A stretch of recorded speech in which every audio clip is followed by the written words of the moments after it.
നമസ്കാരം. വേദാംഗ ജ്യോതിഷത്തിലെ അമൂല്യമായ അറിവുകളും ആധ്യാത്മിക ജ്ഞാന ഉപദേശങ്ങളും പകർന്നു തരുന്ന പ്രശാന്തം ആസ്ട്രോ ചാനലിലേക്ക് ഏവർക്കും സ്വാഗതം. ഈ ചാനൽ ഇതുവരെയും സബ്സ്ക്രൈബ് ചെയ്യാത്തവർ ഇപ്പോൾ തന്നെ സബ്സ്ക്രൈബ് ചെയ്യുക. നോട്ടിഫിക്കേഷൻ ലഭിക്കുന്നതിനായി ബെൽ ബട്ടൺ അമർത്തുമല്ലോ. ഒപ്പം ചാനൽ ലൈക്ക് ചെയ്യുക, ഷെയർ ചെയ്യുക, കമൻറ്റ് ചെയ്യുക. കൊല്ലവർഷം 1200 ആണ്ടിലെ കന്നി സംക്രമം ചതയം നക്ഷത്രത്തിലാണ്.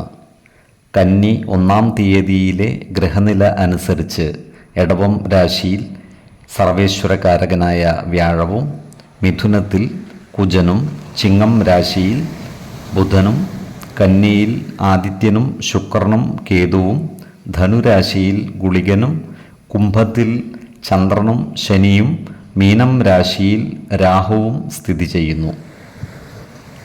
ചതയം നക്ഷത്രത്തിൽ ജനിച്ചവർക്ക് കന്നിമാസം ഗുണദോഷ സമ്മിശ്രമായിരിക്കും. ഈ നക്ഷത്രക്കാർക്ക് കർമ്മ മേഖലകളിൽ കാര്യങ്ങൾ അനുകൂലമായിരിക്കും. ഇവർക്ക് മനസ്സുഖവും സന്തോഷവും കൈവരിക്കുവാൻ സാധിക്കുന്നതുമാണ്. വരുമാന വർധനവ് ഉണ്ടാകുന്നതുമാണ്. എന്നാൽ പലതരത്തിലുമുള്ള ചിലവുകൾ വന്നു ചേരുവാനുള്ള സാധ്യതകളും കാണുന്നുണ്ട്. സഹോദരങ്ങളുമായി ഇവർക്ക് ചില്ലറ അഭിപ്രായ ഭിന്നതകൾ വന്നു ചേരുവാൻ ഇടയുണ്ട്. അതിനാൽ സഹോദരങ്ങളുമായി നല്ല സ്നേഹബന്ധം നിലനിർത്തുവാൻ പരിശ്രമിക്കേണ്ടതാണ്. ബന്ധുജനങ്ങളിൽ നിന്നും വേണ്ടത്ര സഹായ സഹകരണങ്ങൾ ലഭിക്കാതിരിക്കുവാനുള്ള സാധ്യതകളും കാണുന്നുണ്ട്. അതിനാൽ കുടുംബ കാര്യങ്ങളിൽ ഇടപെടുമ്പോൾ ജാഗ്രത പാലിക്കേണ്ടതുമാണ്.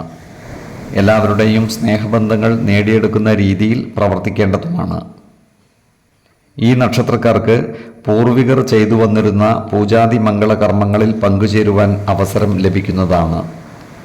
ജീവിത പങ്കാളികളുടെ ആരോഗ്യകാര്യത്തിൽ ഒരു പ്രത്യേക ശ്രദ്ധ പതിപ്പിക്കുന്നത് ഗുണകരമായിരിക്കും.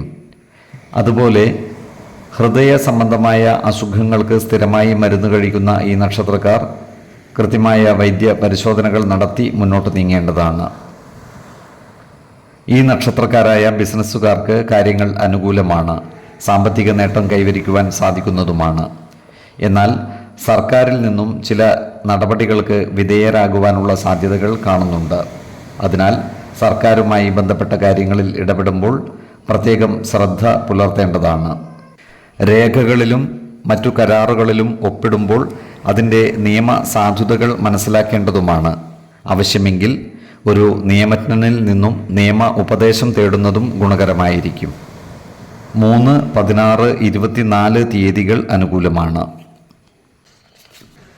ഈ നക്ഷത്രക്കാർ ജനിച്ച സമയത്തെ അടിസ്ഥാനമാക്കിയുള്ള ജാതകത്തിലെ ലഗ്ന രാശിയുടെയും ലഗ്ന അധിപന്റെയും സ്ഥിതിയും ശുഭ പാപ ഭാവങ്ങളുടെ സ്ഥിതിയും ഓരോ രാശിയിലെയും ഗ്രഹങ്ങളുടെ സ്ഥിതിയും അനുസരിച്ച് ഇവരുടെ പൊതുഫലത്തിൽ ഏറ്റക്കുറച്ചിലുകൾ ഉണ്ടാകുവാനിടയുണ്ട്.